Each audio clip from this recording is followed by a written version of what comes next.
په سټیج باندې ناست د قومي وطن پارټۍ مشران او خصوصا ما ته مخامخ ډېر زیات شملورو مشرانو د جوش او د جذبې نه ډک نوجوانانو د قومي وطن پارټۍ کارکنانو السلام علیکم. زه نن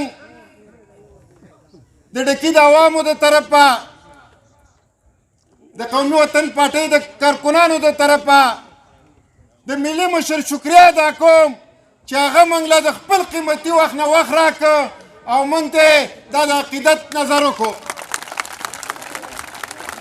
موږ به خپل ټول ټایم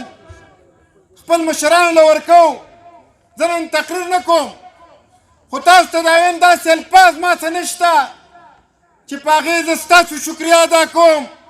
تاسو چې دا نن کوم عزت موږ له راکړو نو زه ته صرف دونه وایم چې ما دا خپل ژوند دا دومره به یم نه.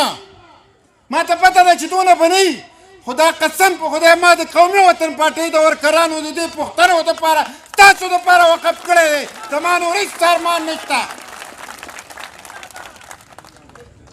په موږ د خپله ځانه ګرانه مشره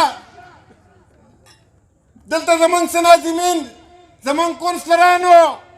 ما ته مشر خان ته سپاسنامه پیش کړه خو زه څنګه ووایم چې په یو کونسل کې 15 سکولونه 45 سکولونه چا جوړ کړي 145 دوی پکې پیچوګانې جوړې کړي زري سنټر یې پکې جوړ کړی هلته روډونه جوړ کړي هلته کم از کم 90 کیلومتر پایپ په زما په یونین کونسل کې خور شوی هلته یې نوجوانانو له روزګار ورکړی هلته یې زموږ ژوند بدل کړی. نو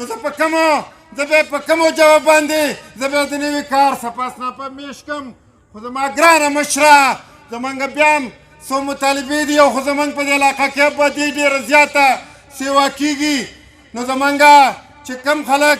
کمې علاقې کمې کوڅې خصوصي کرامت شاه محل یا د صاحب ګل مال سیسا یا زموږ د میرآباد محل سیسا د ګیس نه پاتې شوي نو موږ خپل مشر ته وایو چې دا خلک زموږ نه لږ ګیلهمن دي د هغوی دا مطالبه به مې انشاءالله سر ته رسې.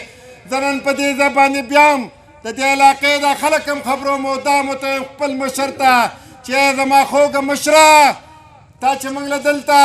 د خپل جایداد نه 50 تجربه مقبره چې کومه دی موږ له پرېښې وه او دلته دې بیا موږ له نوره تجربه مقبره واخیسته نو زه مشر ته وایم چې هغه مقبره هم ډکه شوې ده د خیره سره او دا ستا نه غیر څوک نشي کولی انشاءالله په راتلونکي وخت کې دا د ډکي د خلکو مطالبه ده. دلته د خلکو پټي نشته دی دلته د خلکو دا کورونه دي او که پټي دي هم قیمتي دي نو انشاءالله دا به بیا یو ځل د ډکي د خلکو ارمان سر ته رسې. زه نن مشر ته یو دا مطالبه هم پیش کوم دا کوم سکولونه 45 سکولونو ذکر ما وکړو دا تا جوړ کړي داسې یونین کونسل تاسو ما ته په غونډ پاکستان کې وښایئ په صوبه کې نه په غونډ پاکستان کې چې هغې کې 45 پرایمري سکولونه وي په هغې کې 15 چې کوم دی هایر سیکنډري سکولونه وي هغې کې د هلکانو چې کوم دی هایر سیکنډري سکول وي هغې کې د جینکو هایر سیکنډري سکول وي. خو د مشر ته دا مطالبه کوم چې هغه چې کوم دی هغه ډک شوي دي او هلته نور ګنجایش نه وي نو انشاءالله د دغې توصیب هم تاسو کوئ دا بل څوک نشي کولی. زه د مشر نه یو دا مطالبه هم کوم د ډکې د بېروزګاره نوجوانانو دپاره چې زما ګرانه مشره دلته زمونږ دلته د زمیندارو هم کمی دی د پټو هم کمی دی د نور روزګار هم داسې حل دی نو انشاءالله چې تاسو په اقتدار کې راشئ نو زمونږ د یونین کونسل په نوجوانو خصوصي د هغې باندې نظر وساتئ. عزتمندو د قومي وطن پارټۍ مشرانو زه نور ستاسو د مشر په منځ کې نه خیل کېږم خو چې دا نن کم تاسو په قید المثال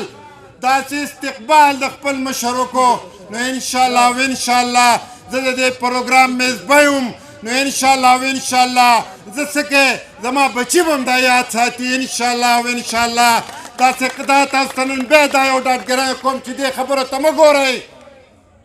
ټیک د ځینې وخت کې ما ته زه خلکو ته یم چې زه دې په ټیم نه خبرولم نو ما ته وایي چې ته بیمار وې نو ستاسو دې په الله قسم یې که تاسو دغې ته وکتل که هغه د شپې 2 بجې ټایم او تاسو زما د تن غوښه زما وینه پکاري نو انشاءالله هم تاسو ته به حاضر یم. ډېره